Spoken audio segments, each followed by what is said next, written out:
2 सितंबर 2025। आज की साकार मुरली। ओम शांति। बाप दादा कहते हैं, मीठे बच्चे, तुम विश्व में शांति स्थापन करने के निमित्त हो, इसलिए तुम्हें कभी अशांत नहीं होना चाहिए। प्रश्न, बाप किन बच्चों को फरमान बरदार बच्चे कहते हैं? उत्तर, बाप का जो मुख्य फरमान है कि बच्चे अमृतवेले सवेरे उठकर बाप को याद करो, इस मुख्य फरमान को पालन करते हैं। सवेरे सवेरे स्नान आदि कर फ्रेश हो मुकर्रर टाइम पर याद की यात्रा में रहते हैं। बाबा उन्हें सपूत व फरमान बरदार कहते हैं, वही जाकर राजा बनेंगे। कपूत बच्चे तो झाड़ू लगाएंगे। ओम शांति। इसका अर्थ तो बच्चों को समझाया है। ओम अर्थात मैं आत्मा हूं। ऐसे सब कहते हैं, जीव आत्मा है जरूर, और सब आत्माओं का एक बाप है। शरीरों के बाप अलग अलग होते हैं। यह भी बच्चों की बुद्धि में है। हद के बाप से हद का और बेहद के बाप से बेहद का वर्षा मिलता है। अब इस समय मनुष्य चाहते हैं विश्व में शांति हो। अगर चित्रों पर समझाया जाए तो शांति के लिए कलयुग अंत सतयुग आदि के संगम पर ले आना चाहिए। यह है सतयुग नई दुनिया। उनमें एक धर्म होता है तो पवित्रता शांति सुख है। उनको कहा ही जाता है हेवन। यह तो सब मानेंगे। नई दुनिया में सुख है, दुख हो नहीं सकता। किसको भी समझाना बहुत सहज है। शांति और अशांति की बात यहाँ विश्व पर ही होती है। वह तो है ही निर्वाण धाम, जहाँ शांति अशांति का प्रश्न ही नहीं उठ सकता है। बच्चे जब भाषण करते हैं तो पहले पहले विश्व में शांति की बात ही उठानी चाहिए। मनुष्य शांति के लिए बहुत प्रयास करते हैं, उनको प्राइज भी मिलती रहती है। वास्तव में इसमें दौड़ा दौड़ी करने की बात है नहीं। बाप कहते हैं, सिर्फ अपने स्वधर्म में टिको तो विकर्म विनाश हो जाएंगे। स्वधर्म में टिकेंगे तो शांति हो जाएगी। तुम हो ही एवर शांत बाप के बच्चे। यह वर्षा उनसे मिलता है। उनको कोई मोक्ष नहीं कहेंगे। मोक्ष तो भगवान को भी नहीं मिल सकता। भगवान को भी पाठ में जरूर आना है। कहते हैं कल्प कल्प कल्प के संगम युगे में आता हूं। तो भगवान को भी मोक्ष नहीं तो बच्चे फिर मोक्ष को कैसे पा सकते हैं? यह बातें सारा दिन विचार सागर मंथन करने की है। बाप तो तुम बच्चों को ही समझाते हैं। तुम बच्चों को समझाने की प्रैक्टिस जास्ती है। शिव बाबा समझाते हैं तो तुम सब ब्राह्मण ही समझते हो। विचार सागर मंथन तुमको करना है। सर्विस पर तुम बच्चे हो। तुमको तो बहुत समझाना होता है। दिन रात सर्विस में रहते हैं। म्यूजियम में सारा दिन आते ही रहेंगे। रात्रि को 10 से 11 तक भी कहाँ आते हैं। सवेरे 4 बजे से भी कहाँ सर्विस करने लग पड़ते हैं। यहाँ तो घर है, जब चाहे तब बैठ सकते हैं। सेंटर्स में तो बाहर से दूर दूर से आते हैं तो टाइम मुकर्रर रखना पड़ता है। यहाँ तो कोई भी टाइम बच्चे उठ सकते हैं, परंतु ऐसे टाइम तो नहीं पढ़ना है जो बच्चे उठें और झुटका खाए, इसलिए सवेरे का टाइम रखा जाता है। जो स्नान आदि कर फ्रेश हो आए फिर भी टाइम पर नहीं आते तो उनको फरमान बरदार नहीं कह सकते हैं। लौकिक बाप को भी सपूत और कपूत बच्चे होते हैं ना, बेहद के बाप को भी होते हैं। सपूत जाकर राजा बनेंगे, कपूत जाकर झाड़ू लगाएंगे। मालूम तो सब पड़ जाता है ना। श्री कृष्ण जन्माष्टमी पर भी समझाया है। श्री कृष्ण का जन्म जब होता है तब तो स्वर्ग है, एक ही राज्य होता है। विश्व में शांति है। स्वर्ग में बहुत थोड़े मनुष्य होंगे।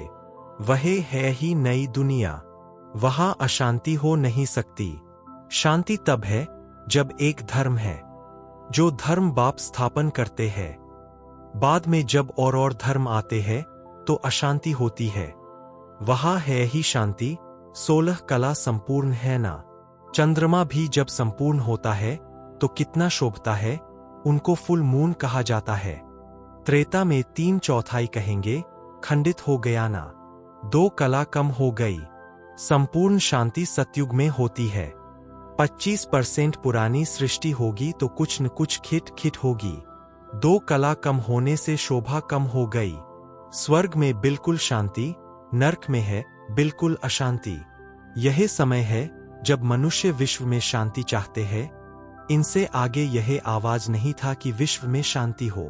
अभी आवाज निकला है, क्योंकि अब विश्व में शांति हो रही है। आत्मा चाहती है कि विश्व में शांति होनी चाहिए। मनुष्य तो देह अभिमान में होने कारण सिर्फ कहते रहते हैं विश्व में शांति हो। 84 जन्म अब पूरे हुए हैं। यह बाप ही आकर समझाते हैं, बाप को ही याद करते हैं। वह कभी किस रूप में आकर स्वर्ग की स्थापना करेंगे, उनका नाम ही है हेवनली गॉडफादर। यह किसको भी पता नहीं है हेवन कैसे रचते हैं। श्री कृष्ण तो रच न सकें। उनको कहा जाता है देवता। मनुष्य देवताओं को नमन करते हैं। उनमें दैवी गुण है, इसलिए देवता कहा जाता है। अच्छे गुण वाले को कहते हैं ना, यह तो जैसे देवता है। लड़ने झगड़ने वाले को कहेंगे यह तो जैसे असुर है। बच्चे जानते हैं हम बेहद के बाप के सामने बैठे हैं, तो बच्चों की चलन कितनी अच्छी होनी चाहिए। अज्ञान काल में भी बाप का देखा हुआ है, 6 से 7 कुटुंब इकट्ठे रहते हैं, एकदम क्षीर खंड हो चलते हैं। कहा तो घर में सिर्फ 2 होंगे तो भी लड़ते झगड़ते रहेंगे, तो तुम हो ईश्वरीय संतान। बहुत बहुत क्षीर खंड हो रहना चाहिए। सतयुग में क्षीर खंड होते हैं, यहाँ क्षीर खंड होना तुम सीखते हो तो बहुत प्यार से रहना चाहिए। बाप कहते हैं अंदर में जांच करो, हमने कोई विकर्म तो नहीं किया, किसको दुख तो नहीं दिया। ऐसे कोई बैठकर अपने को जांचते नहीं। यह बड़ी समझ की बात है। तुम बच्चे हो विश्व में शांति स्थापन करने वाले। अगर घर में ही अशांति करने वाले होंगे तो शांति फिर कैसे करेंगे। लौकिक बाप का बच्चा तंग करता है तो कहेंगे यह तो मुआ भला। कोई आदत पड़ जाती है तो पक्की हो जाती है। यह समझ नहीं रहती कि हम तो बेहद के बाप के बच्चे हैं, हमको तो विश्व में शांति स्थापन करनी है। शिव बाबा के बच्चे हो, अगर अशांत होते हो तो शिव बाबा के पास आओ। वह तो हीरा है, वो झट तुमको युक्ति बताएंगे, ऐसे शांति हो सकती है, शांति का प्रबंध देंगे। ऐसे बहुत है, चलन दैवी घराने जैसी नहीं है। तुम अब तैयार होते हो गुल गुल दुनिया में जाने। यह है ही गंदी दुनिया वेश्यालय, इनसे तो नफरत आती है। विश्व में शांति होगी तो नई दुनिया में संगम पर हो नहीं सकती। यहाँ शांत बनने का पुरुषार्थ करते हैं। पूरा पुरुषार्थ नहीं करते तो फिर सजा खानी पड़ेगी। मेरे साथ तो धर्मराज है ना। जब हिसाब किताब चुकतू होने का समय आएगा तो खूब मार खाएंगे।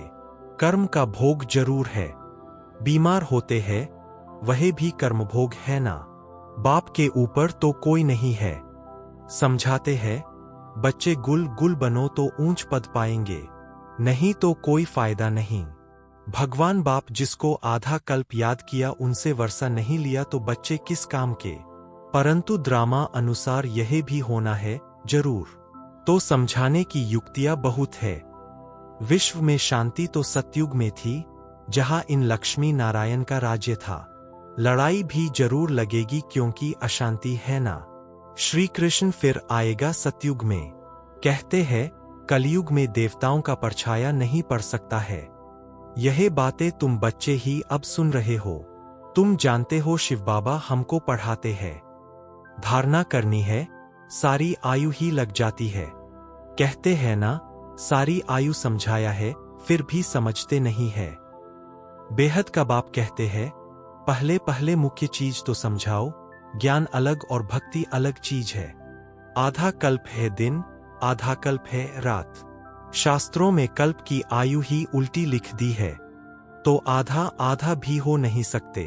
तुम्हारे में कोई शास्त्र आदि पढ़े हुए नहीं है तो अच्छे है। पढ़े हुए होंगे तो संशय उठाएंगे, प्रश्न पूछते रहेंगे। वास्तव में जब वानप्रस्थ अवस्था होती है तब भगवान को याद करते हैं, कोई न कोई की मत से। फिर जैसे गुरु सिखलाएंगे भक्ति भी सिखलाते हैं। ऐसे कोई नहीं जो भक्ति न सिखलाएं। उनमें भक्ति की ताकत है, तब तो इतने फॉलोअर्स बनते हैं। फॉलोअर्स को भक्त पुजारी कहेंगे।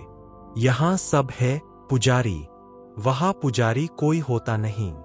भगवान कभी पुजारी नहीं बनता। अनेक पॉइंट्स समझाई जाती है। धीरे धीरे तुम बच्चों में भी समझाने की ताकत आती जाएगी। अभी तुम बतलाते हो श्री कृष्ण आ रहा है। सतयुग में जरूर श्री कृष्ण होगा, नहीं तो वर्ल्ड की हिस्ट्री ज्योग्राफी कैसे रिपीट होगी।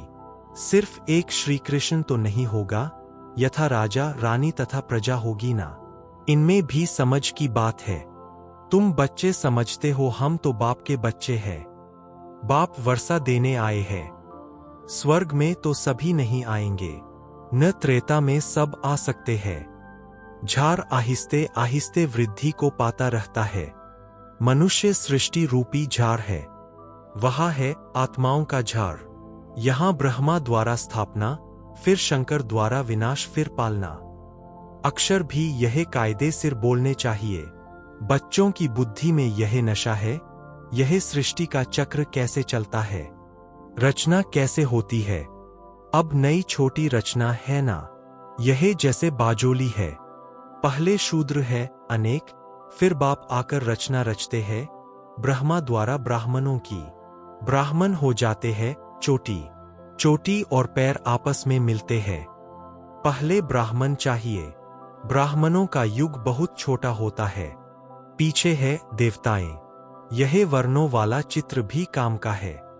यह चित्र समझाने में बहुत इजी है। वैरायटी मनुष्यों का वैरायटी रूप है। समझाने में कितना मजा आता है। ब्राह्मण जब है तो सब धर्म है। शूद्रों से ब्राह्मणों का सैपलिंग लगता है। मनुष्य तो झाड़ के सैपलिंग लगाते हैं। बाप भी सैपलिंग लगाते हैं, जहां विश्व में शांति हो। अच्छा, मीठे मीठे सिकी लधे बच्चों प्रति मात पिता बाप दादा का याद प्यार और गुड मॉर्निंग। रूहानी बाप की रूहानी बच्चों को नमस्ते। धारणा के लिए मुख्य सार। 1. सदा स्मृति रखनी है कि हम हैं ईश्वरीय संतान।